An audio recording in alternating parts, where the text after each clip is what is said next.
Hello and welcome to the People First podcast. We've got a very special episode today where we've got two fantastic people appearing on the podcast as special guests. I will ask them both to introduce themselves. First, we have Nadia. Hi, my name is Nadia Clarke. I am a volunteer here at People First Keighley and Craven. It is lovely to meet you. I remember listening to your talk at NIDEX. I was really impressed and found it interesting. This is a great opportunity to ask you some more questions. Fantastic. And we've got Amy. Hello, I'm Dr. Amy Kavanagh. I am a disability activist and accessibility professional. I'm blind and I'm really excited about the excellent questions that Nadia has for me today. Before I ask you the questions, please can you tell us a little bit about yourself? I'm Amy. I'm 36. I live in West London. I'm a mum, got a little boy, and my lovely guide dog Ava as well. I am blind. I was born with my visual impairment, and I can see some things. I can see shapes, I can see colors. I can see really, really big text if it's right up against my nose. Um, and I work in accessibility and disability, inclusion, and I support businesses to understand how to best support disabled customers and their obligations under the Equality Act. Why are you so passionate about disability rights? Well, I'll be honest, Nadia, I didn't used to be. It's something I kind of discovered later in life. I didn't even used to like the word disabled. I didn't used to use it about myself. I used to hide my visual impairment quite a lot. And I think that's because I'd taken on some of those really toxic, negative ideas about disability. You know, that it meant weakness or that it meant being incapable. I think I was scared of being different. And that changed for me when I finished my PhD. And I decided I didn't want to be an academic anymore, that I wasn't enjoying that career. And that was actually through having quite a challenging time with my mental health. And this was back in sort of 2016. And it was when mental health was being talked about a little bit more. And so I started sort of learning more about that. And then I started connecting like, hey, maybe I have issues with my mental health because I don't really ever talk about my disability or what support needs I have. And so I started finding a community online through Twitter, when it used to be a slightly nicer place. Um, and I met other disabled people online and I learned about disability activism. And I started sharing my experiences. I started exploring the support I could have, started using a white cane, and just sharing my daily experiences because I was somebody that had gone from being invisibly disabled, my disability was not visible, to suddenly I had this sort of meter and a half white stick with me, and I was very visible as a disabled person. And so I think I offered an interesting perspective that people wanted to learn about online. And so the reason I'm really passionate about disability rights is basically I want to stop anyone else having that experience, right? Where they acquire a disability or they grow up with a disability and they feel ashamed and they don't want to talk about it or they don't have the right support.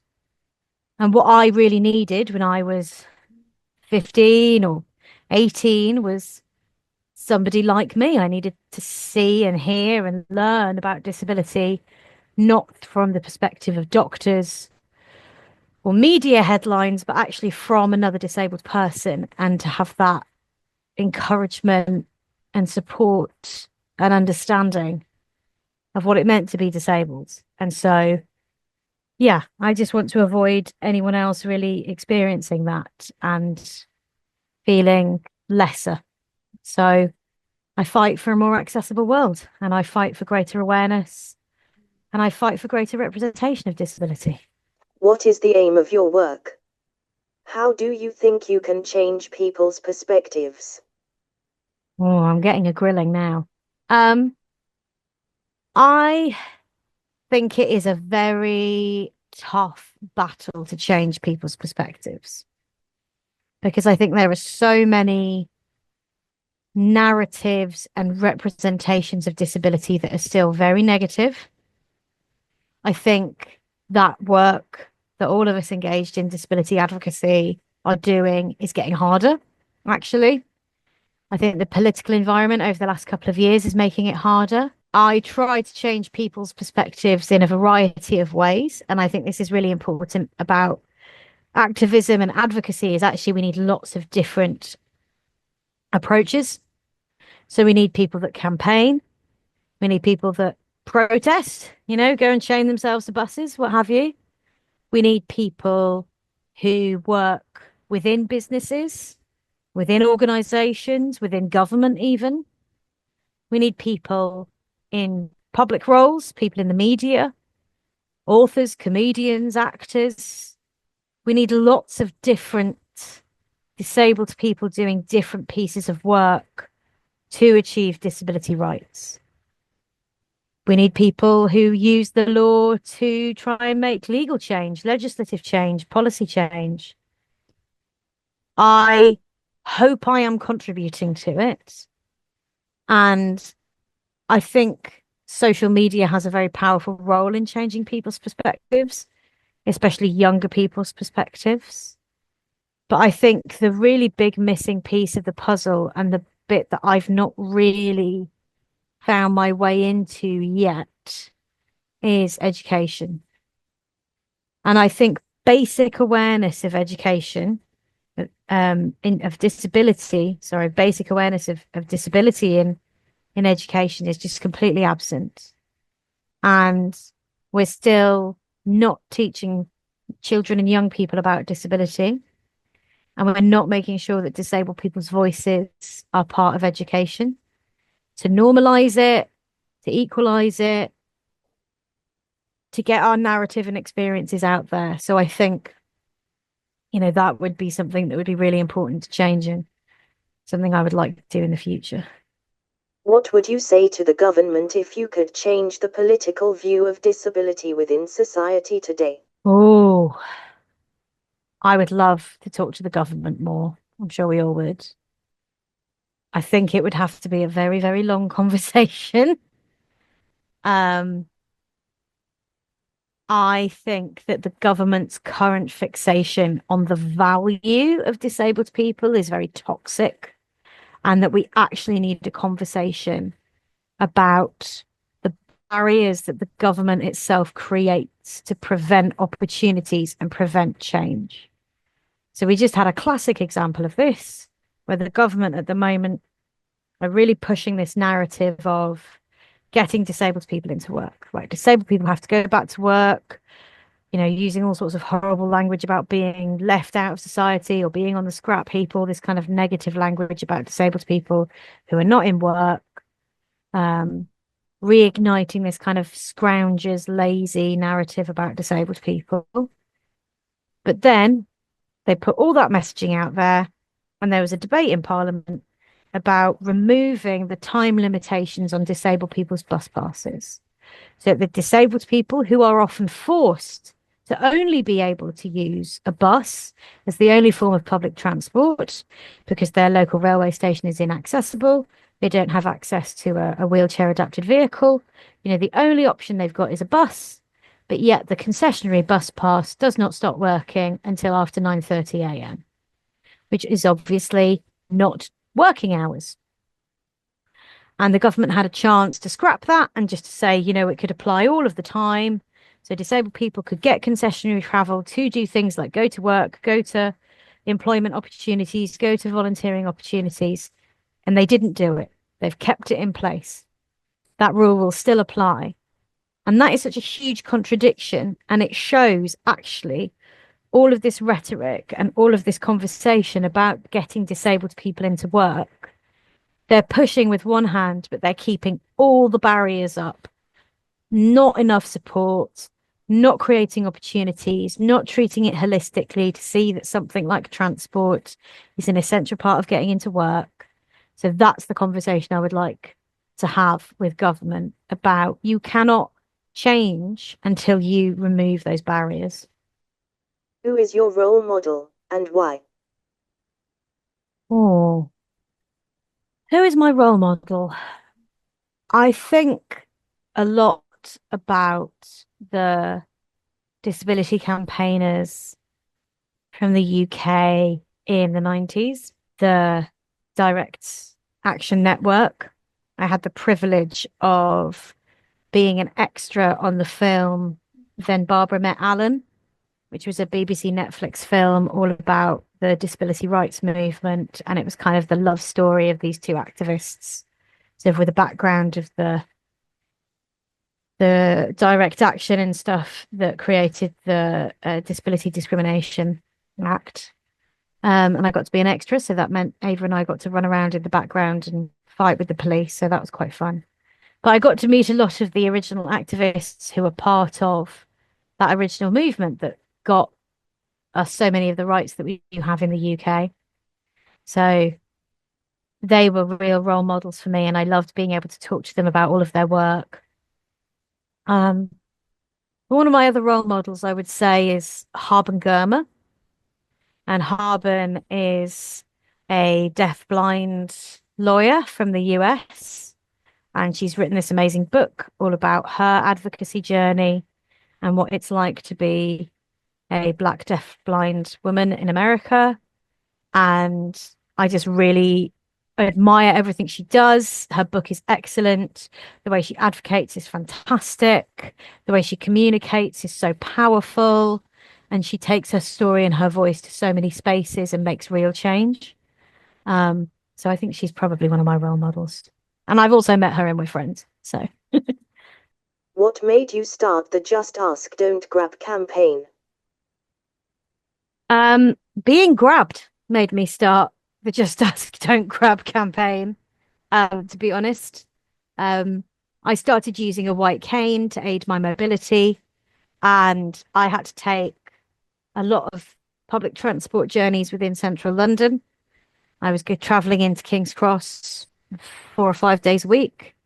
And, every time I was leaving the house, people were putting their hands on me. I was getting pushed, pulled, dragged across roads I didn't want to cross, pushed into buses I didn't want to get on, sat down in seats I didn't want to sit in, taken into shops I didn't ask to go inside. You name it, it's happened. And I started by just talking about it, by explaining the frequency with which it happened. That it was, I think I counted once that I got touched by a stranger 16 times in an hour. And it was really, getting attention online that I was talking about this experience. And so many other disabled people shared stories. They would reply and say, I'm a wheelchair user. People push my wheelchair without asking. Or I use a crutch and people have pulled my arm out of my crutch to help me. Or even people who are deaf having people yelling in their faces, and just all these social interactions that for me demonstrated that the wider social public, didn't know how to deal with disabled people just living their lives, and that there was this constant need to intervene or to help or do something, often when that help wasn't wanted or needed. And so I used the hashtag as a way to kind of start collecting these stories and give people something to share their stories. And it just went really viral like a bunch of times, and it went in the news. And I did interviews about it. And the reason I started the campaign, because it felt like such an obvious thing to explain, but it was so completely necessary. Just this simple concept of please ask a disabled person before you help them. Just ask, don't grab them. And it feels so simple, but for so many people, I had people stopping me in the street and people emailing me saying, I'm so glad you've explained this, or I didn't know what to do before. And that was great, but it was mainly a space for disabled people just to share that this is really normal, actually, and that happens to lots of us, and it can feel upsetting, it can feel stressful, it was dangerous, people were being put at risk. And then, of course, the other side of it that I started talking about was that not everyone has good intentions, because that's the defense I used to get back, especially from non-disabled people. People are being nice, they just want to help you across the road. And I had to explain, actually, no, they don't. Sometimes they have bad intentions. They wanted to steal my handbag, or they wanted to touch me inappropriately. And that's why actually telling someone or asking someone about the help they needed is really important, because it shows that you do have good intentions. I think the campaign has kind of quietened down a bit now. It kind of had a moment. It's still a relevant conversation, and I think it's still an important conversation. I need to find new ways to have that conversation, I think. It still happens to me all the time. People are appalled when I tell people that I was out in the park and the member of the public just grabbed my pram and started pushing it for me without asking, with my baby in it. And, for any parent, that was just like so terrifying, especially when I can't see what they're doing. And just getting that classic response of, oh, I was being helpful. And it's like, no, you kidnapped my baby without asking me. That was not helpful. What is the most positive thing about your life? It's a cliche. I know it's a cliche, but it is being a mum. Being a mum brings me great joy. And there's something very powerful, I think, about being a disabled parent. Because society has such low expectations of disabled people that then actually having children is something that we're considered completely incapable of. And more so when my son was younger, and I'm sure it'll happen again with this new baby. But people were just so surprised, all the time that I was out of the house by myself with a baby and nobody else, helping me or supervising me or whatever they thought was needed. So there's something feels very powerful in it about being a parent, about being independent as a parent. I still get lots of help, and that's fine. Everybody needs help. But it is really positive. And the other positive thing is it's taught me a lot about my own disability. And it's taught me that actually things that I thought were going to be my limits have been my strengths. So for many of my friends who are non-disabled parents, they didn't have the experience or the grounding in that kind of adaptability, right? Because as disabled people, just a trip to the shops out the house, we often have to do so much planning and thinking and preparing to make sure that it's an accessible experience. And non-disabled people who are parents had no experience of that. And then suddenly they had this baby that had all these needs, and they had to think about things like step-free access and, is there going to be a toilet that they can change the baby in? And will there be a quiet space for them to try and get the baby to sleep? And they were really unprepared for it. Whereas as a disabled person, I was like, yeah, but I'm really used to planning every detail of my life. So this, adding a baby into the chaos wasn't such a leap. And also, babies aren't predictable. And again, as a disabled person, my life is not predictable, and I face challenges and barriers and changes. So I found that actually really gave me an advantage that non-disabled people didn't have. And obviously, being a mum is really joyful as well. What I love about it now is that my little boy is beginning to understand my disability, and is very proud of things like, he has his guide dog Ava, who he gets to take everywhere with him. And he's proud of her and he really knows the rules. Like if anybody tries to pet Ava, he shouts at them. And you just hear this little toddler voice going, "No, Ava is working," which is so useful. Why is it important to you to improve accessibility of gaming? Because gaming is fun. And as a as an activity, actually a lot of gamers are disabled. You know, it's an activity you can do from home. It's an online social activity. And so more than many other media industries, I think it's even more important that video games are accessible because we're the users, we're the customers, we're at least half of the customers. And so they should be making an effort to make gaming accessible. Also, if you make it accessible, it will always help more people than you intended. So, one of the gaming studios did a bit of an experiment where it relate Ubisoft. So they released a game that automatically had the subtitles turned on, right? From the beginning of the game. And 97% of people kept them on. 97%. Because people find subtitles useful. Because they might have to play at 2 a.m. with a baby sleeping on their lap. They might be playing in a shared space where they've got a younger sibling doing homework. They might realize themselves that they were missing a lot of information and dialogue through processing delays or other needs that just they hadn't realized that subtitles was a solution for. So actually, it ends up meeting the needs of lots of people who would never say that they have a disability or an access need. Accessibility also encourages creativity, and the gaming industry loves creativity. It loves finding solutions.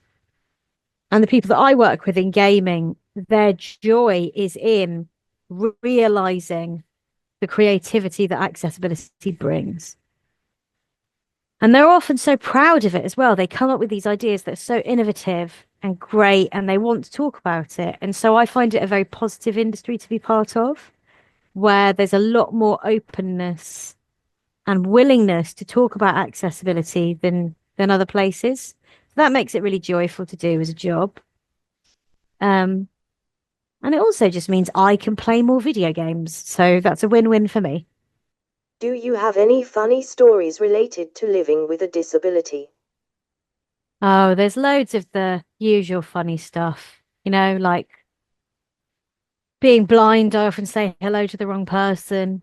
Um, Guide dog Ava sometimes embarrasses me because she nearly failed guide dog school because she has a bit of a habit of barking at cats and squirrels. She gets a little bit overexcited by cats and squirrels. And last year, we were in the middle of Ava's annual assessment. So every year, a guide dog trainer will come out and check that Ava is still working safely and I'm following all the rules. And we walked through part of a park as a shortcut on one of my routes. And Ava saw a squirrel and she went absolutely chaotic in front of this trainer. And I was so embarrassed. It's like, Ava, be on your best behavior. We're being assessed. So Ava does embarrass me by getting overexcited by squirrels sometimes when she's working. But probably the funniest moment I had was I was in the Houses of Parliament at Westminster, and a member of the staff there, and they're really lovely staff there actually, was guiding me, recited guiding me. This was before I had Ava and when I was using my white cane. And I had to get to this event in a particular part of the Palace of Westminster, which is this huge building, and it's full of corridors and secret bits. It's not a very accessible building, but they do have certain step-free routes. And they said to me, "Would you prefer to use the step-free route?" And I said, "Yes, that's easier for me to use." And they were guiding me. And we were walking along this corridor, and these were all like, actual back corridors of power. And this member of staff who'd been doing a great job sort of jerked me to the side a second And I was like, oh, what happened there? And this member of staff said, I'm really sorry, but the Secretary of Education was not looking where he was going and he nearly fell over your white cane. The Secretary of Education at the time was Michael Gove. So I nearly got to trip up a government minister with my white cane. Um, so that was kind of one of my, yeah, I might have slightly hoped for it, maybe. But yeah, that was one of my funny experiences of being disabled. It's a shame you didn't totally take him out. Yeah, he's got quite a reputation for falling over as well. So like, I missed my opportunity really. If only I'd known, could have put in an extra swipe. What is your future work goal? Well, with the baby about 6 weeks away, my work goals are going to be on pause for a little bit. But when I go back to work, I would really like to do more work with the media. I used to do a little bit more TV, but they're not very good at paying you. And I realized I was giving a lot of my time for free, so I stopped doing it. But I would really like to maybe become a presenter or a commentator for the news about disability issues. I'd be really interested in doing that. Um, what are my other work goals? I would like to do more business conferences and speaking events, getting my story and my voice out to a bigger audience. That would be really fun to do. I also just really enjoy public speaking. It's something that makes me happy. Like I get a bit of a buzz out of it. So I would like to do more of that. But yeah, being a freelancer like me, there's a real joy in it because I can choose who I work with and I can choose the projects that I do. And if I don't like a project, if I don't like a business, I can slightly more easily walk away from that. And that's great. It gives me power and independence. But it does also mean sometimes it's a bit scary because you don't always know how much you're going to earn in a month or how many work opportunities are going to come your way. And that can be quite scary, especially when you take something like maternity leave. You don't always know how much work is going to be there when you get back. So my immediate work goal is to have some work when I come back from having a baby. But yeah, broader, I would like, yeah, to get my voice, get my story in front of bigger audiences, either in person or through something like the media. So obviously this wonderful podcast will hopefully help too. What does the social model of disability really mean to you personally? I really love this question because I and you can see I need to think about it. So for me personally, discovering the social model of disability was the first step to me accepting my disability. Because for me, I used to think my disability was a failing, that it was my problem, my issue. And discovering the social model of disability meant that I finally understood actually the challenges I face and the issues that I face are created by barriers. They're created by attitudes, decisions, physical infrastructure. And it's not about me just trying harder. It's actually that society needs to do the work of taking away those barriers. So that was revolutionary for me. That changed my perspective so much about my own experience of disability, and it was freeing. However, I think that now I probably embrace a model of disability that's a little bit more complicated. And I really like the human rights models of disability. And I also think that something around the social model, sometimes it's not very good at understanding or embracing people with chronic illness. chronic pain and chronic fatigue, for whom the experience of their disability can be disabling. Because we can we can create a completely accessible world with lifts everywhere, everyone knowing sign language, braille on everything. But some people are still just going to experience pain. And I think sometimes if we get overly fixated on just barriers, we forget that some disabilities are disabling in of themselves because they create pain or fatigue.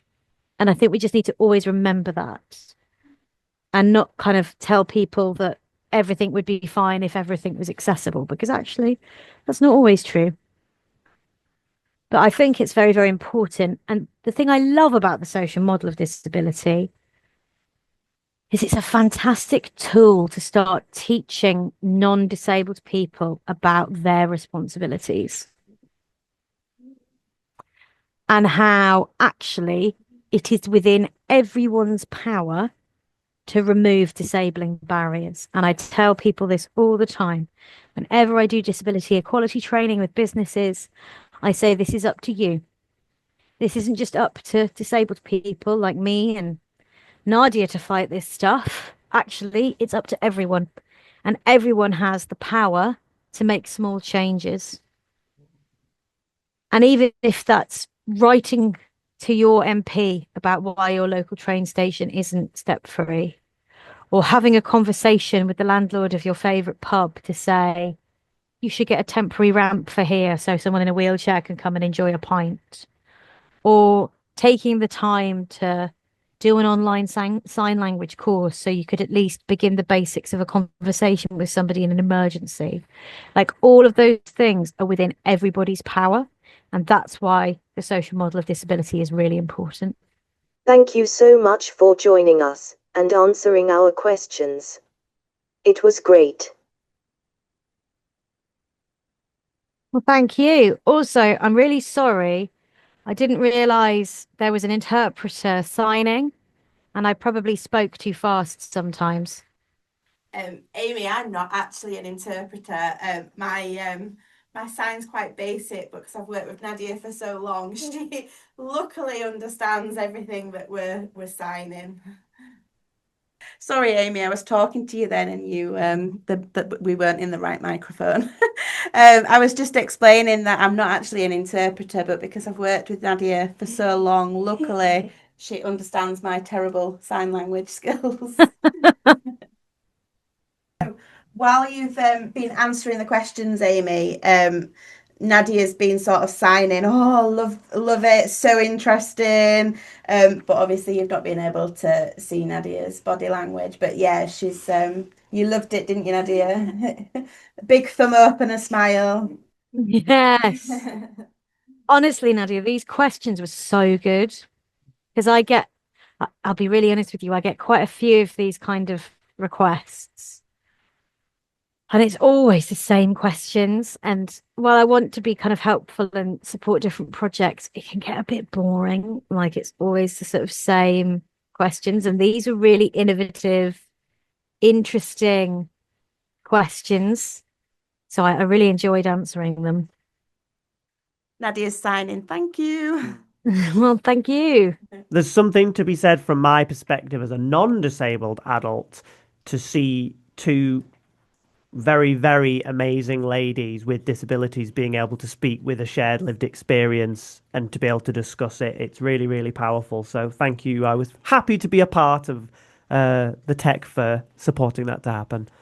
Wow. Yeah. And this is important, right? Like this is why we need more of these opportunities because Nadia is obviously very well equipped to ask the more insightful questions. And yeah, a lot of the boring interviews I get asked to do are like non-disabled students doing research or media companies. And the one thing I always really appreciate is when there's obviously questions about my lived experience that are so nuanced compared to the kind of questions I normally get that are like, what is it like to be blind? And you're like, oh my God, I don't want to have to like such a silly question. Do you know what I mean? Or people want to ask like really personal stuff sometimes. And it's like, I don't think that that's actually interesting. Like, it is more interesting to have these bigger conversations, right? Like,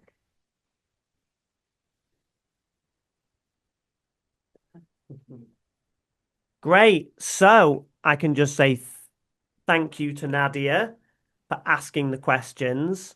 And I can say thank you to Amy for joining us today on the podcast. And that's all we've got time for. The way that we'll work with it now, as I say, I'll work with the members this afternoon to re-record the intro and outro. And then also I'll hand it over to our editor, Alex, who comes in on a Thursday to edit the podcast together. mhm. And I'll probably maybe Nadia could email Amy when the show is going to come out. It Yes, please. might be a few weeks, but I'll let Nadia know and then she can email you. Fabulous. Feel like Great.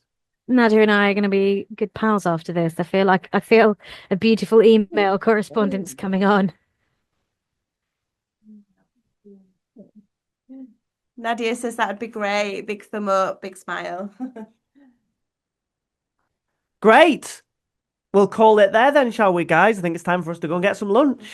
Yeah, go and eat something. I'm going to have my lunch too. And then I've got quite an exciting afternoon. I'm off to test some new accessible technology to help with voting and making voting more accessible for me as a blind person. So I'm very excited about that. Nadia's just typing something there. Bye, Amy. Thank you so much. It was a pleasure. And email me this documentary and stuff as well, okay? Like send me that stuff. I'd love to learn more about your work and your activism. Thanks, Amy. Lovely to meet you. Yes, thank you so much, Amy, for this morning as well. It's been a fantastic morning. Yeah. Thank you so much, everyone. Bye now. Great. Good job, everyone.